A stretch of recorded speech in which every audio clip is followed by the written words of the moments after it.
Bueno, en este video vamos a hablar de lo más difícil que resultó para mí de todo esto, que es intentar hablar con,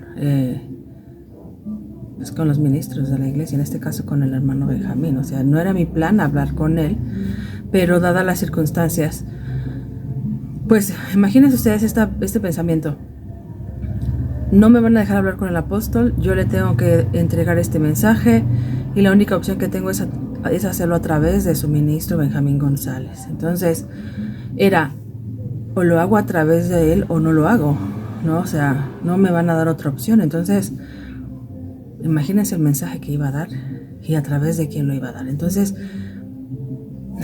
en mi mente tuve que volver a reconfigurar lo que iba a decir, porque no es lo mismo hablarle directamente a Samuel a hablarle a uno de sus ministros. Entonces yo tuve que meterme en la manera de pensar del encargado, del hermano Benjamín González, para poder empatizar y para poderle entregar el mensaje de la forma que mejor lo pudiera hacer, ¿no? Sin que pudiera entrar, ¿no? Adentro, ¿no? Entonces yo tuve que primero tratar de entender el estado emocional, mental y espiritual del hermano Benjamín González antes de poderle entregar el mensaje. Entonces lo que yo hice es tratar de pensar, yo los invito a ustedes que lo hagan conmigo, ¿qué clase de perspectiva tiene un pastor de la iglesia La Luz del Mundo? ¿Qué clase de perspectiva o de modo de pensar o de entendimiento de la vida y de las cosas podía tener el hermano Benjamín González, de acuerdo a su experiencia de vida y a todo lo que él conocía? Entonces tuve que meterme allá adentro, a tratar de ver qué era lo que él pensaba para poder amoldar mi mensaje de forma, uno, que no lo ofendiera, dos, y que entrara el mensaje, que yo me pudiera dar a explicar, ¿no? Entonces es complicado porque teníamos trayectorias de vida muy distintas, ¿no? Yo no iba a poder entregarle el mensaje de una manera convincente. ¿En cuánto tiempo me dieron? ¿1 hora, 2 horas? No sé, pero imagínense hablarle estos 38, 40 videos que he hablado en un lapso de tiempo corto y a una persona que tiene una perspectiva muy acotada, ¿no? Si nosotros nos podemos poner a pensar cuál es la perspectiva, cómo entiende la vida un pastor de la iglesia La Luz del Mundo. Yo recuerdo que en aquella época lo que yo pensé fue en un hermano pastor que no tenía idea qué tanto conocimiento de la vida tenía, y me basé justamente en el conocimiento que él como pastor de la iglesia La Luz del Mundo podría tener. ¿Eso qué quiere decir? Pues que seguramente él tenía, toda su vida la había pasado dentro de la iglesia, entonces toda su perspectiva giraba alrededor de lo que él había vivido en la iglesia. ¿Qué quiere decir esto? Que seguramente su mentalidad, su perspectiva y su forma de pensar era muy de la iglesia, y que su historia de vida era muy similar a la que es la historia de vida de cualquier encargado, diácono y principalmente pastor. ¿Qué es lo que quiere un diácono? ¿Cuáles son sus motivaciones? ¿Qué es lo que a él lo mueve? ¿Qué es lo que a él lo motiva? ¿Qué motiva a un pastor? Paso número 1, alegrar al apóstol.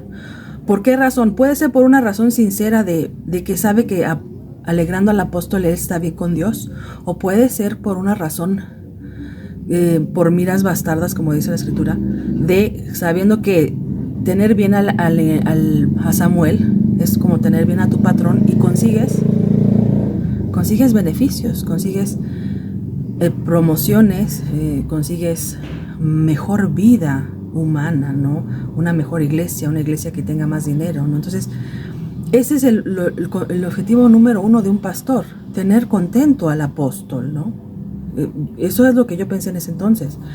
El objetivo número 2, sabemos que entre esas cosas de tener contento al apóstol tiene que ver con construir templos, recolectar mucho dinero y hacer muchos bautismos y que muchas personas reciban el Espíritu, ¿no? Eso es el top de los objetivos de un pastor de la iglesia, la luz del mundo. Y entonces toda su vida ha estado rodeado o girando alrededor de esas aspiraciones y de esos intereses y de esas intenciones. Entonces, ¿cómo voy yo a presentarme delante de un pastor así, hablarle las cosas que yo tenía pensado decir a Samuel? ¿Cómo? Complicado. Yo no quería hablar con él, pero como les digo, o era con él o el mensaje no iba ni siquiera a llegar a Samuel. Entonces yo me mentalicé entendiendo, pues yo conocía la doctrina, yo ya llevaba muchos años estudiando con ellos, yo sabía cómo ellos pensaban lo de Dios.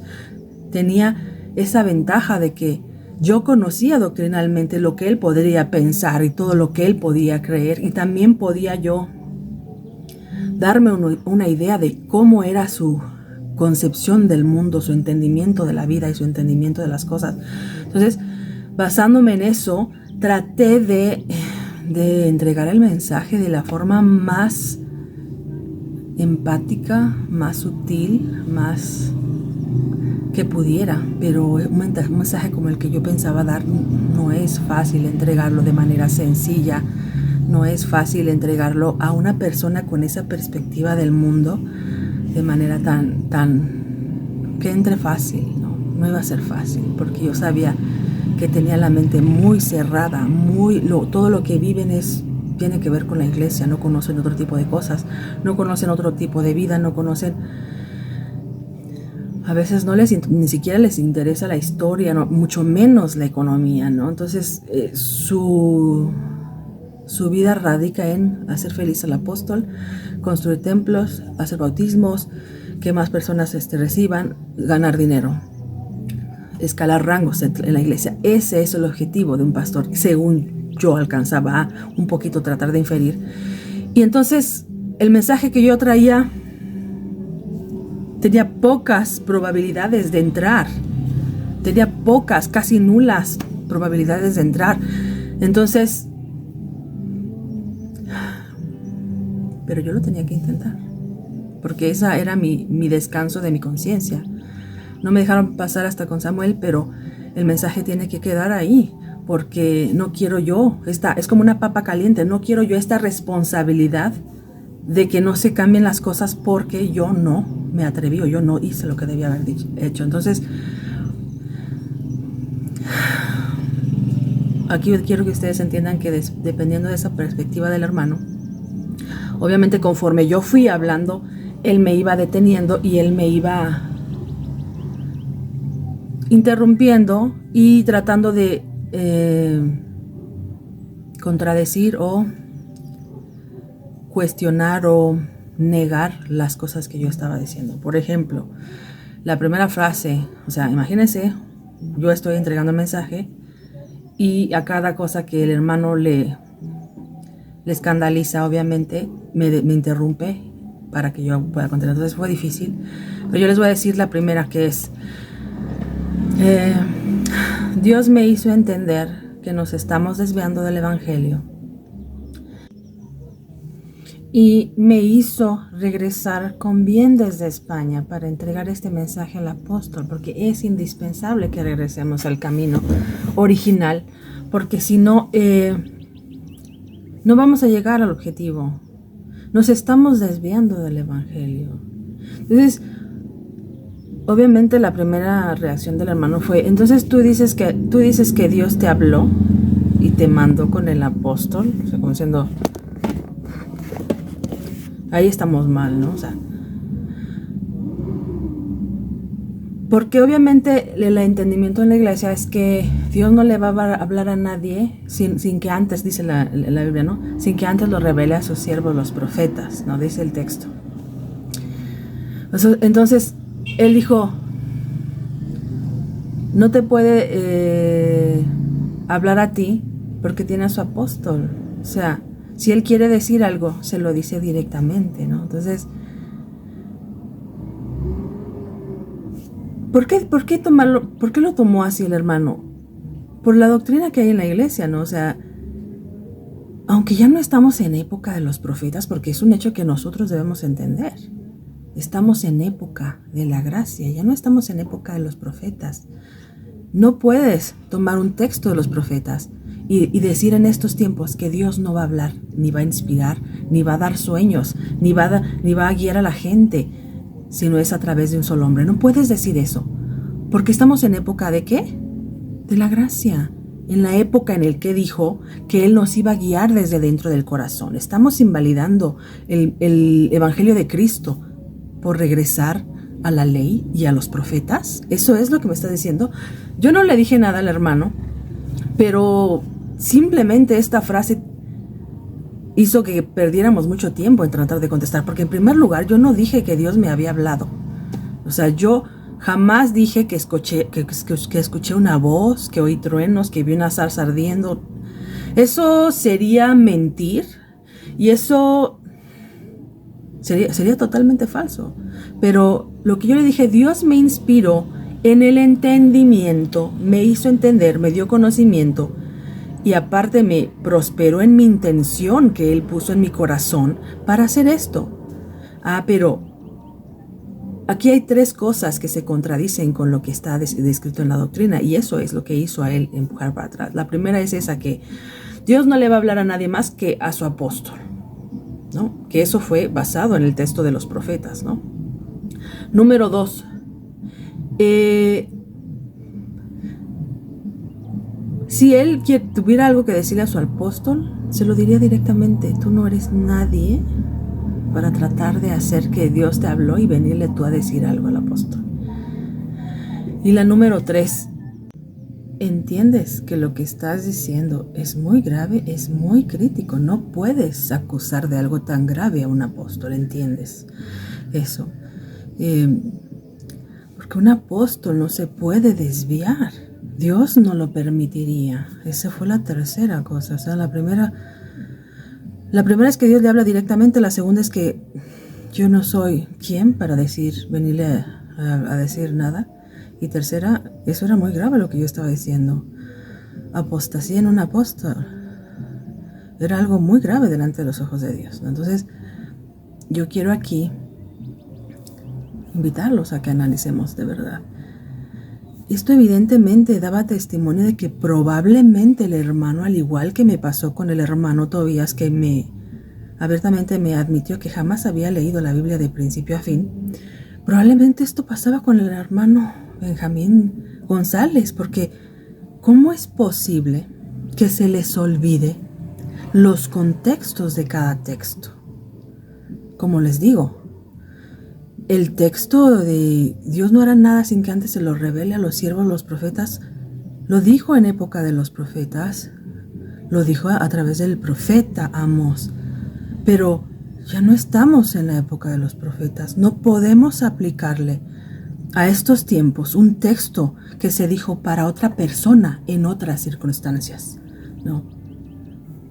Porque estamos en la época de la gracia. Jesús dijo que Él iba a poner de su espíritu, y lo dijo desde Joel, de su espíritu en nosotros, para que Dios nos guiara a toda verdad y a toda justicia.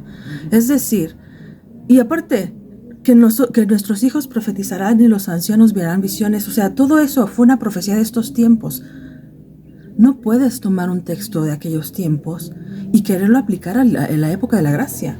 Así como tampoco puedes tomar textos que se dijeron a otras personas y aplicárselas automáticamente al apóstol. Por ejemplo, todo el tiempo le aplicamos a los apóstoles actuales cosas y palabras que Dios le dijo a otras personas. Ejemplo, lo de Jeremías. Antes que nacieses te santifiqué y te di por profeta a las naciones. Ellos toman ese texto y se lo atribuyen a los apóstoles actuales. Ese texto fue dicho a Jeremías, a él particular, no al hermano Aarón, no al hermano Samuel, pero ellos se lo atribuyen y se lo dan. Pero aquí lo gracioso y lo que no nos ponemos a pensar es, ¿por qué solo le atribuyen los textos que les dan bendiciones y les procuran bendiciones y les atribuyen logros que ni siquiera son de ellos? pero no les atribuyen a ellos las reprensiones que Dios hizo a sus siervos. ¿Por qué nada más les atribuyen los textos del pasado que se dijeron a otros hombres? Es como si nada más le dan las bendiciones, pero las maldiciones no. Dios, a lo largo de la historia, si el hermano Benjamín hubiera leído la Biblia de principio a fin, sabría que a lo largo de la historia Dios se ha enojado muchas veces con sus escogidos, profetas, sacerdotes, y los ha reprendido. Pero si ustedes se dan cuenta, esas reprensiones jamás se les atribuyen a los apóstoles actuales. Es como si los apóstoles actuales fueran infalibles, fueran perfectos, más perfectos que todos los hombres que han vivido en la historia, y hasta más perfectos que Moisés. Y por eso a ellos no les toca jamás una reprensión de Dios. Jamás les toca una reprensión de Dios. No es que no les toque, es que les estamos atribuyendo los textos que solo los alaban. Eso es el problema de los pastores lisonjeros, ¿no? Eso es que tienen miedo de hablar cuando las cosas no se están haciendo bien. Yo digo, benditos los hermanos que levantan la voz y dicen, hermano, esto no está bien. Benditos. Y ellos tienen su nombre delante de los ojos de Dios. Pero aquellos lisonjeros que en lugar de ayudarlos a que no se desvíen, y eso es escandaloso para los hermanos del mundo, pero ¿por qué no hay hermanos que les digan, que les redargullan? ¿Por qué? Por el mismo temor. Sin embargo, a lo largo de toda la escritura, un ejemplo podemos ver, fue Moisés que no fue dejado de entrar a la tierra prometida. Fue el mismo Elí. ¿Recordamos lo que Dios lo reprendió y cómo lo castigó por ser tan aparcero con sus hijos? También tenemos a David mismo y al apóstol Pedro. Jesús lo reprendió por su incredulidad y le dijo que lo iba a negar. O sea,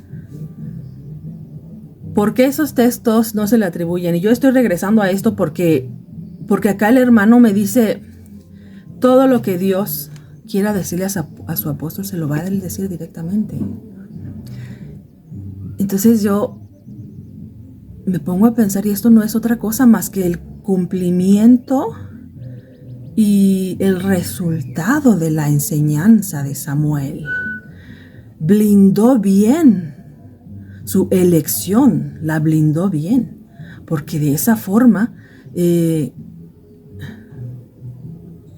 todo va a tener que ver con lo que él quiera y con lo que él autorice. Él es el rector religioso de la iglesia, y siendo él que prescribe la ley, él está por encima de la ley. Él no merece ninguna reprensión, y él no tiene por qué sujetarse a esa ley, ¿no? Entonces, si nos damos cuenta, es esa predicación, esa doctrina que se enseñó en la iglesia de la luz del mundo, la primera que niega que Dios inspira a su iglesia. Como lo puse en el video anterior, estamos usurpando el rol del Espíritu de Dios para guiar a todo ser humano desde dentro del corazón.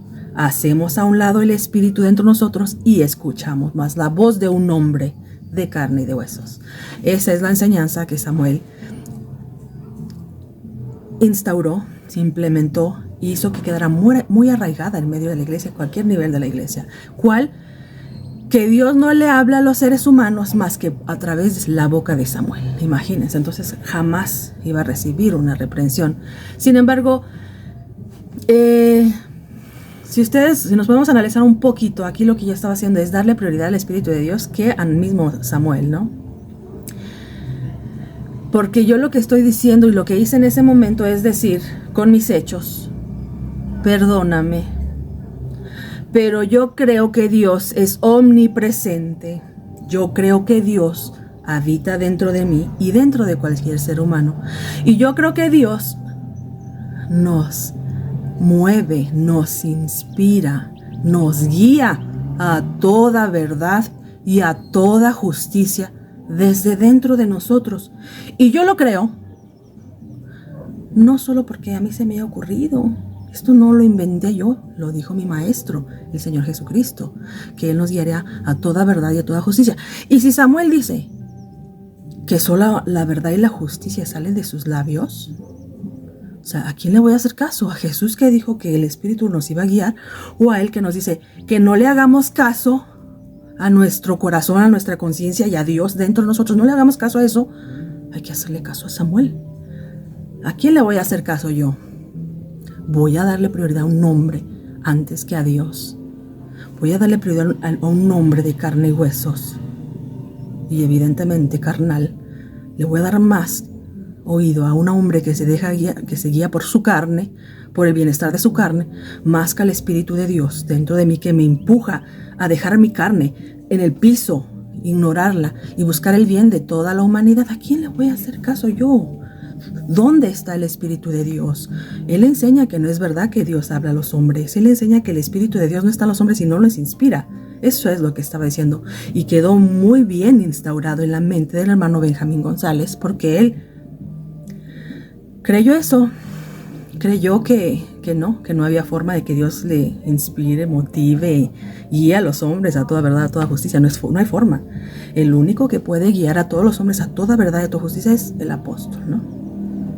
Y si él se desvía, y si él hace lo malo, y si él se distrae del evangelio y del amor y la misericordia de Jesús, todos van tras él porque pues ya no le van a hacer caso al corazón, a la mente, al criterio, al amor, a la empatía, a la justicia, a la verdad. No, ya no, porque Dios no nos habla Dios desde adentro, nos habla a través de él y de afuera de ahí no hay más. Entonces, ese es un testimonio de cómo estaban desechando el Espíritu de Dios en los seres humanos, en la iglesia, que guía a la iglesia a toda verdad y a toda justicia, por darle prioridad a lo que diga Samuel, y lo que él diga es lo que es lo correcto. Entonces, ¿cómo va a poder Jesús guiar desposar a su iglesia? ¿Cómo va a poder Dios usar a su templo, que son los seres humanos? ¿Cómo va a tomar Dios posesión de su templo cuando el otro hombre dice que no le hagan caso al corazón que Dios les habla? No le hagan caso a Dios que les habla desde adentro, háganle mejor caso a Él. ¿Sí se dan cuenta el tamaño de lo delicado y lo crítico que es esto? Que tú le hagas más caso a un hombre y le creas más a un hombre que al Espíritu de Dios hablando dentro de ti, a la justicia, a la misericordia, a la unidad, a la comunión, al bien hacer. Haces a un lado el bien hacer, las cosas buenas, por hacer caso a un hombre de carne y huesos que es evidentemente carnal, que le gustan las cosas materiales, que le gusta, que cree que tiene derecho a dar rienda suelta a las necesidades físicas de su cuerpo. Yo en aquella época no lo sabía, pero lo que sí sabía con certeza es que mi maestro dijo que él iba a poner su hermoso y maravilloso espíritu dentro de mí, y ese espíritu maravilloso me iba a enseñar, me iba a poseer para vivir como él vivió, buscando el bien de los seres humanos, a pesar de mi propio dolor carnal, a pesar de los problemas que mi carne hubieran pasado. Obviamente que yo le voy a hacer caso a mi hermoso maestro que vive dentro de mí, antes que hacerle caso a un hombre que yo veía evidentemente que no estaba caminando como Cristo caminó. Ahora, yo no soy nadie. Qué soberbia, perdón, no sé si no quedó claro en los demás videos anteriores. Yo no soy especial o gran cosa, soy tal cual. Vivo en una casa sencilla, soy menospreciable, soy cualquier cosa, soy mediocre, soy un promedio, no tengo poder, no tengo riquezas, no soy gran cosa. Y lo más maravilloso de eso es que a pesar de no ser gran cosa, soy hija de Dios. Y Dios puso de su espíritu en mí, y eso me basta. Y eso debía bastarle al hermano Benjamín González para no menospreciarme, ni a mí, ni a ningún otro hermano de la iglesia, y es más, ni a ningún ser humano que habita el mundo. Eso debía ser bastante para él, para no menospreciarlo. Entonces, eso no es ningún argumento, que yo no soy nadie para hablarle a Samuel. ¿Ok? No soy nadie, pero lo estoy haciendo, ¿no? Lo estoy haciendo. No porque para hablarle a él se necesite ser grande, no. Simplemente porque si tengo el entendimiento y tengo el Espíritu de Dios y veo que es crítico lo que él está haciendo, claro que tengo la fortaleza y la dirección para hacerlo, aunque no sea nadie.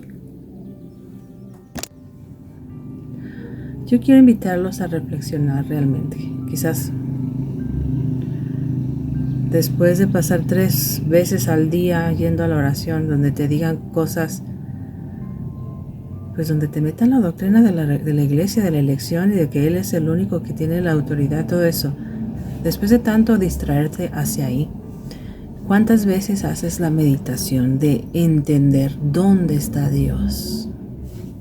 ¿Qué está haciendo Dios ahorita? ¿Dónde está? ¿De verdad creemos en Dios?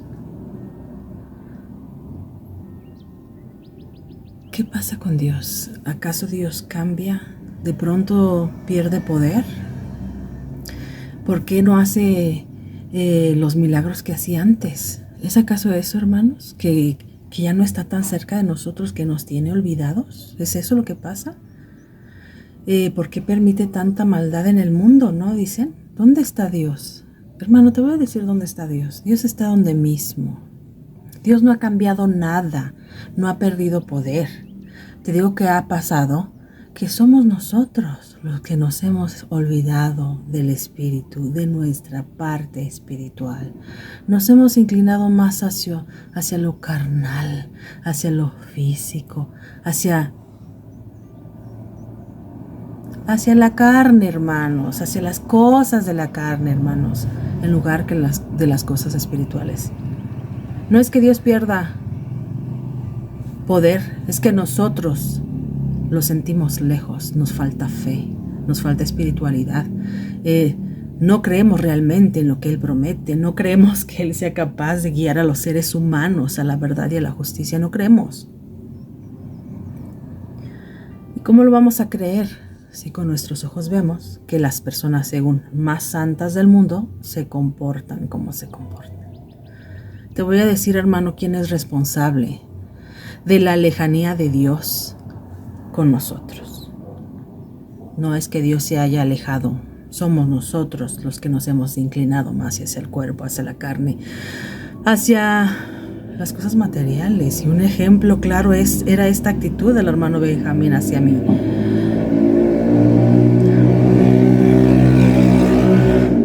Si él hubiera sido un hombre espiritual, no hubiera tomado en cuenta mi cuerpo, hubiera tomado en cuenta mis palabras, mi entendimiento, mi conocimiento y mi intención. Si hubiera sido un hombre espiritual, ¿qué hace Dios? Dios no juzga como juzga el hombre, no ve con ojos de carne, Dios juzga el corazón.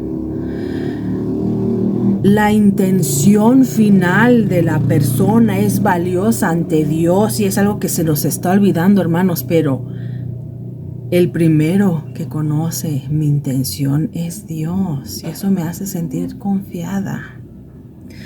Obviamente que el hermano Benjamín, ni Samuel, ni los Joaquín, ninguno de ellos tenía forma de saber cuál era mi intención, ni al día de hoy. Pero ¿sabes quién sí? Dios.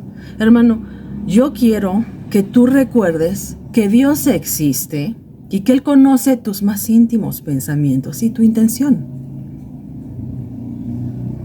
A lo mejor Samuel no la conoce, Naasón no la conoce, el hermano Benjamín no conocía mi intención, pero Dios sí.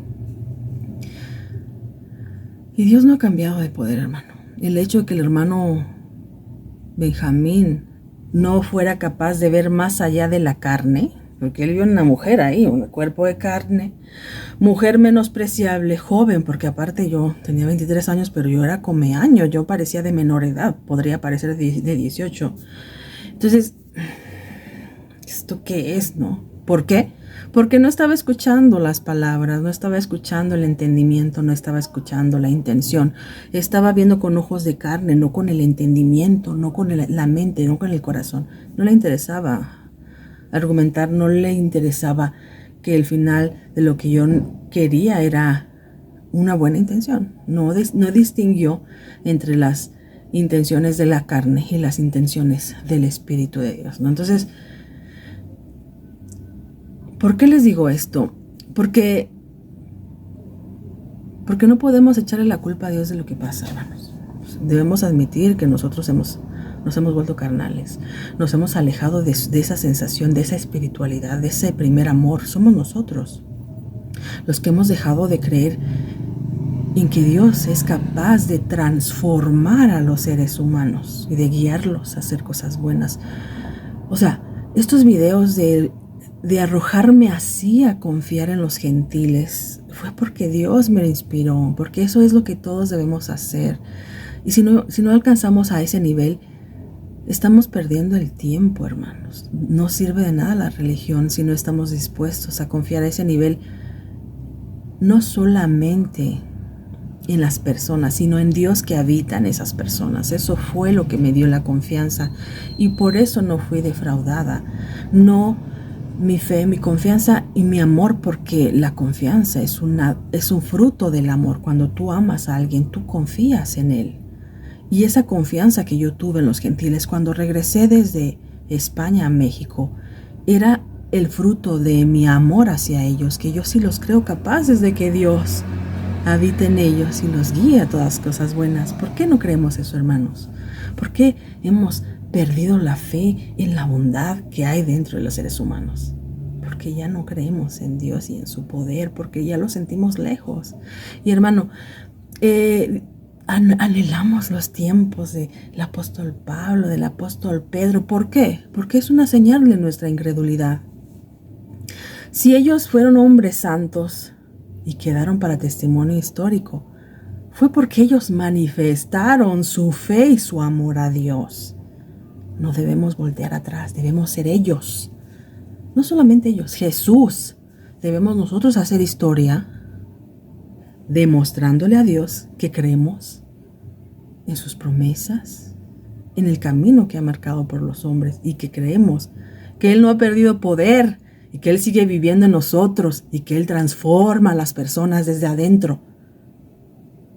Pero si en lugar de confiar en el Espíritu, confías en la carne, maldito el hombre que confía en el hombre. No lo dije yo. ¿Por qué? ¿Por qué sufrimos? Porque nosotros nos buscamos ese castigo, esa maldición de menospreciar a Dios dentro de nosotros. Es como si, pues como tienes lo valioso en ti y estás añoreando lo ajeno. Se asombran de que ¿a quién le habló Dios? ¿Por qué le habla a alguien más? Hermano, yo estoy segura que estos sentimientos, esta inspiración la has tenido tú, pero la opacas. Xochitl dijo que cuando la obligaban a tratar de abusar de ese joven, de ese niño, en esa ocasión, dijo que algo dentro de ella la impidió hacerlo. Ahora, hermano, sé sincero. Más allá de tu interés monetario y de tu buena vida, que tú no quieres poner en peligro tu carne, analízate cuántas veces tu corazón te ha dicho algo que dices esto no está bien, sin embargo lo oprimes y lo niegas. Yo he escuchado testimonios de hermanos que de un inicio no creyeron en Nazón. No creyeron en Nazón, pero después se obligaron a creer. ¿Por qué? Por no pasar aflicciones en su carne, ¿no? Por no ser desechados, por no ser... O sea, lo que trato de decir es que estamos oprimiendo al Espíritu Santo, lo estamos negando, lo estamos ignorando, lo estamos negando, lo estamos ignorando, como si Dios hubiera perdido valor o poder. Dios permanece el mismo.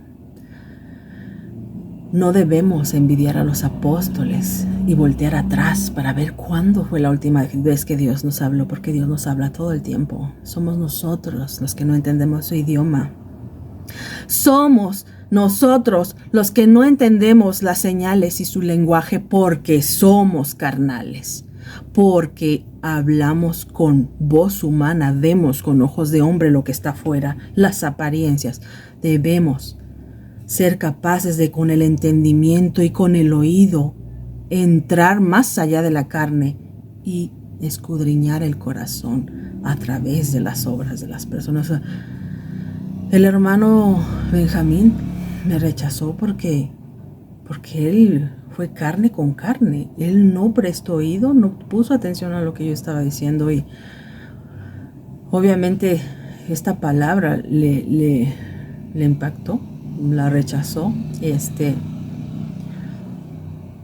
Porque también se enseña en la iglesia que si Dios le habla a alguno, ese uno al que Dios le habló, aunque Dios nos habla a todos de diferentes formas para que entendamos lo que Él quiere para cada uno. Si Dios le habla a uno, también en la iglesia se dice que ese uno es especial, ¿no? Ese uno es... Entonces, si Dios te habla a ti, lo que se me dio a entender, hermano, que lo que yo trataba de hacer era que estaba yo añorando lo que el apóstol quería. O sea, como que si yo quisiera quitarle su lugar, ¿no? O sea, ¿por qué? Porque es lo que han aprendido. Han aprendido que si Dios le habla a alguno, ese uno merece todos los bienes, todas las riquezas, todo el poder. Eso es falso. Si Dios le habla a alguno, lo dirige a toda verdad, a toda justicia, a la humildad, a la vida de Jesús. Entonces, eso es otro tropiezo del hermano. Con su manera y perspectiva de la luz del mundo, creen que si Dios le inspira a uno, ¿no? Es porque uno se cree apóstol, profeta. No. Solamente somos una célula del cuerpo de Jesús. Solamente somos parte de la esposa de Cristo. Si eso no es suficiente para ti, pues no creo que exista algo mejor que eso. Si para ti lo hay, no necesito más que eso. No necesito... Y por eso Dios le habla a todos. No es que todos quieran ser apóstoles o que todos quieran ser profetas o que todos quieran ser especiales y ser servidos y sentarse en un trono y mandarle a toda la gente lo que tiene. No, ya no es tiempo de que un hombre controle, domine o dirija al pueblo de Dios, a la iglesia. Es tiempo de que Dios gobierne, dirija, guíe y mueva a su iglesia, a su esposa, desde dentro de ella misma. Ya no es tiempo de profetas, ya no es tiempo de apóstoles, es tiempo del tabernáculo de Dios con los hombres. Y de que recibamos a Jesús, lo reconozcamos y que Él nos posea como sus esposas, ¿no? Como su esposa, como iglesia de Cristo, que Él gobierne en nosotros. Este es el tiempo. No es tiempo de apóstoles, es tiempo de la dirección del Espíritu de Dios. Entonces, en el siguiente video, obviamente el hermano no aceptó nada de esto, pero voy a dar un poco más de argumento de qué fue lo que el hermano Benjamín dijo y después en qué resultó todo, ¿no? Un video más del hermano Benjamín y ya después otras interacciones que tuve con otros hermanos.